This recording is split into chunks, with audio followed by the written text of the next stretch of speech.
Hey everyone.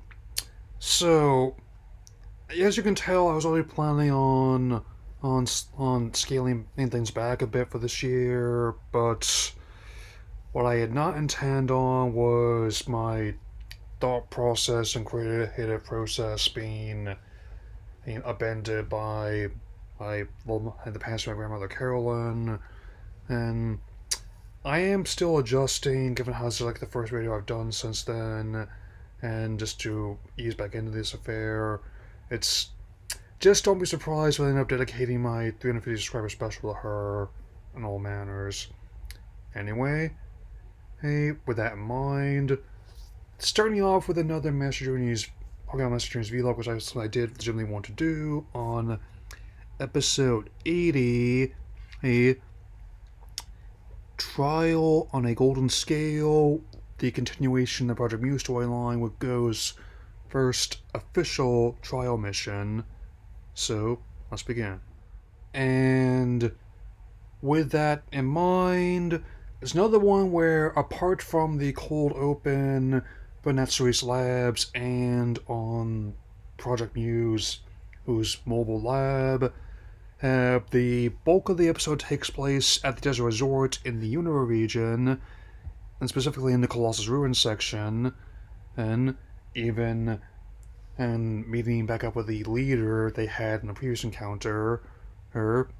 The objectives of the mission are to collect the golden scales from Shiny Volcarona, and by the same proxy, to stop the poacher Naito and his affiliates.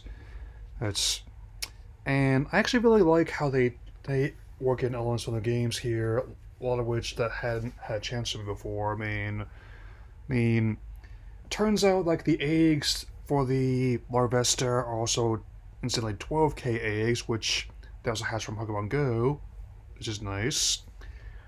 You also catch a Roggenrola, and in many ways, he's also gets kind of Indiana Jonesy at parts, or it's where he all the traps they had to go through and all the dangers they face. And I still think that is one small detail in any season that actually helps make things a bit more believable, despite the absurdity. Seeing the characters get webbed up in an old mine shaft, and they also have that set on fire or to burn through the webs.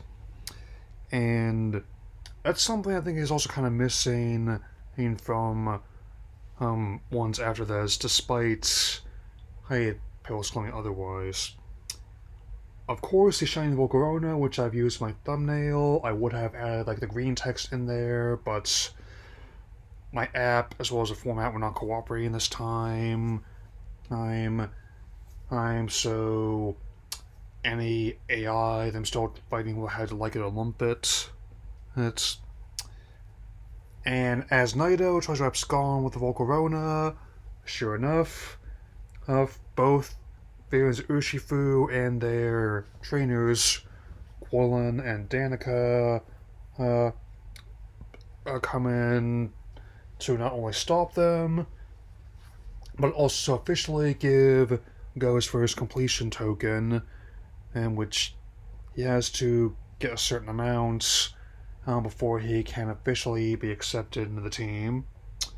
And I'll definitely say that overall, the first trial mission is a success. And while I am making good progress on my goal to get this volume and season done by spring, some of the ones I have left will be unscripted, others I'll have to write scripts for still. Again, so I do what I want to say, just feel how I want to say it. But for now, this episode was a good formal start to the Project Mew storyline, something I actually appreciate quite a lot.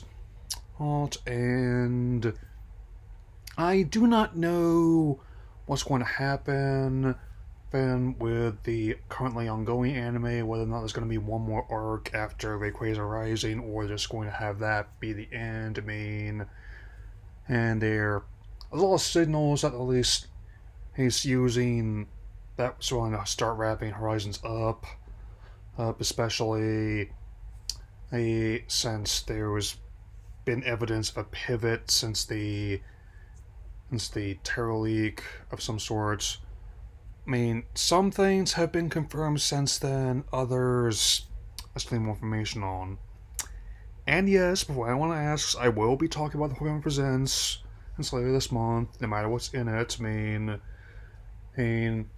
I'm still working out on my wild card guess at what's going to be in it, but my realistic expectations are I could see a, an update on Legend ZA, as well as various apps. I mean, who knows? I guess we'll find out soon enough.